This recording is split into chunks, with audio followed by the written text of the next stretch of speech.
Rizkia dari SMA Yadika Sumedang.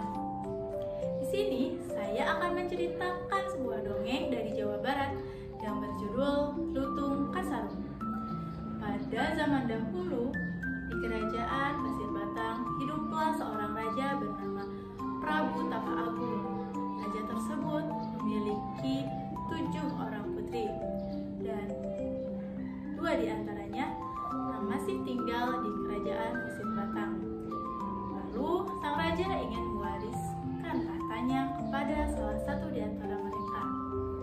Mereka adalah Purbasari dan Purbararang. Mereka berdua memiliki sifat yang sangat bertolak belakang.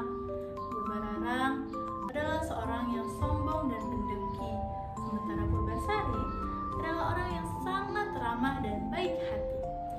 Akhirnya sang raja pun memutuskan untuk mewarisi tahtanya kepada Purbasari.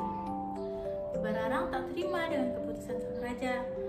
Lalu dia marah karena seharusnya dia sebagai seorang kakak yang mewarisi tahtanya, bukan adiknya.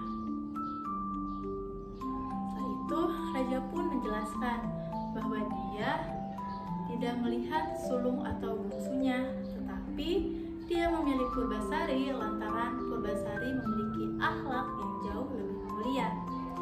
Setelah itu Purbararang pun marah dan pergi. Dia pergi menemui seorang penyihir jahat. Penyihir itu memberikan sebuah boreh zat berwarna hitam kepada Purbararang dan menyuruh Purbararang untuk menaburkan boreh tersebut di seluruh tubuh Purbasari. Pada malam harinya, Purbasarang menyelinap masuk ke kamar Purbasari dan menaburkan boreh tersebut ke seluruh tubuh Purbasari yang sedang tertidur. Setelah itu, keesokan harinya di pagi hari, Purbasari yang baru bangun langsung terkejut karena di seluruh tubuhnya muncul bintik-bintik berwarna hitam dan mengeluarkan bau yang tak sedap. Purbararang pun segera menghasut sang raja untuk mengasingkan Purbasari ke hutan karena takut penyakit Purbasari akan menular ke seluruh rakyat. Sang raja pun segera mengasingkan Purbasari ke hutan. Setelah tinggal di hutan beberapa lama, Purbasari bertemu dengan seekor lutung. Lutung tersebut bersikap baik kepada Purbasari sehingga mereka berdua pun menjadi teman yang dekat. Purbasari pun memanggil lutung dengan sebutan Lutung Kasarung, artinya lutung yang tersesat. Suatu ketika Purbasari sedang sendirian. Dia bersedih karena meskipun telah diam di hutan selama berbulan-bulan, tetapi penyakitnya tak kunjung sembuh. Lutung Kasarung yang melihat Purbasari bersedih, dia tidak tega. Akhirnya dia pun pergi dan berdoa kepada Tuhan untuk kesembuhan Purbasari. Setelah itu, doa Lutung Kasarung dikabulkan. Tiba-tiba di hadapannya muncul sebuah telaga kecil yang memiliki air yang sangat jernih dan harum serta mengandung obat untuk berbagai macam penyakit. Purbasari kemudian mandi di telaga tersebut. Secara ajaib, seluruh bintik-bintik hitam yang berada di tubuh Purbasari pun menghilang. Purbasari telah kembali seperti dahulu lagi. Purbasari pun berterima kasih kepada Lutung Kasarung karena berkat Lutung Kasarunglah dia bisa menjadi sembuh kembali. Semenjak kejadian itulah, Purbasari mulai memiliki perasaan kepada Lutung Kasarung. Setelah itu, di kerajaan Pasir Batang, sang raja menyuruh dayangnya untuk mengecek kondisi Purbasari. Dayangnya pun segera menuju ke hutan dan bertemu dengan Purbasari. Setelah itu, sang dayang kembali lagi ke istana dan memberikan kabar bahwa Purbasari telah sembuh dari penyakitnya. Raja sangat senang mendengar kabar tersebut. Tapi Purbararang dia merasa sangat cemas karena dia takut bahwa posisinya akan tergantikan kembali oleh Purbasari. Setelah itu, Raja dan Purbararang pun menuju ke hutan bersama Raden Indrajaya untuk mengecek Purbasari. Setelah itu, sesampainya di hutan, Purbararang pun mengajak Purbasari untuk berduel. Barang siapa yang memenangkan duel tersebut, maka dialah yang berhak untuk mewarisi tahta sang raja. Duel pertama adalah duel rambut. Barang siapa yang memiliki rambut paling panjang, maka dialah pemenangnya. Purbasari dan Purbararang pun membuka ikat konde mereka dan menjuntai rambut mereka. Ternyata rambut Purbasari jauh lebih panjang daripada rambut Purbararang. Akhirnya Purbasari pun memenangkan duel ini.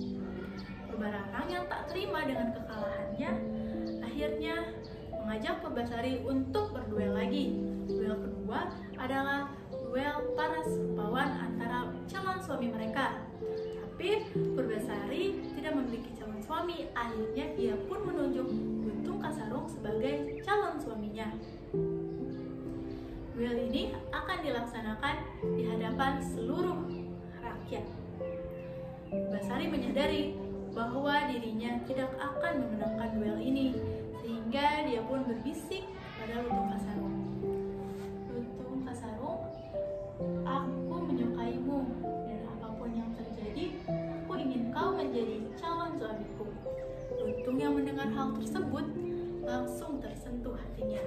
Dia pun meminta bantuan Sunan Ambu untuk membantunya. Setelah itu, Lutung Kasarung dan Raden Indrajaya berdiri di hadapan seluruh rakyat. Rakyat tertawa menertawakan Lutung karena tentu saja Raden Indrajaya lah yang akan memenangkan pertandingan ini, karena dia adalah seorang manusia, tidak mungkin bisa dibandingkan dengan seekor lutung. Tapi tiba-tiba saja dari tubuh Lutung Kasarung keluar awan asap berwarna putih yang mengelilingi tubuh Lutung Kasarung. Tiba-tiba Lutung Kasarung pun berubah wujud menjadi seorang yang rupawan. Aku Lutung Kasarung.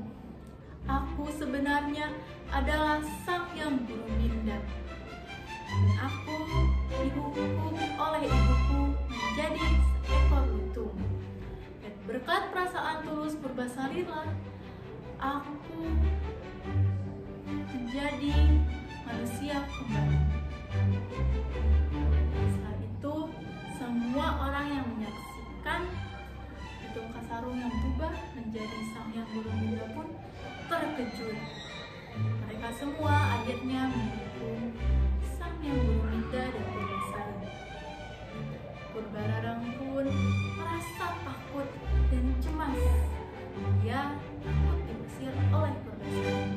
Akhirnya dia pun meminta maaf kepada Purbasari. Purbasari, tolong ampuni aku, tolong maafkan aku. Aku telah membuatmu menderita selama ini. Aku berjanji aku tidak akan berbuat jahat lagi. Tolong ampuni aku. Purbasari pun menjawab, kakak, tidak apa-apa. Aku telah memaafkanmu. Lebih baik sekarang kita kembali lagi ke istana dan hidup seperti dahulu lagi.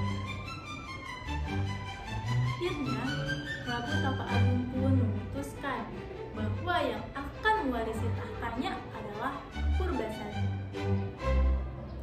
Setelah itu, Purbasari dan Sang Hyang Buruminda pun menikah. Mereka pun hidup bahagia selamanya di Kerajaan Pasir Batang. Cukup sekian cerita dari saya. Kurang lebihnya saya mohon maaf. Wassalamualaikum warahmatullahi wabarakatuh.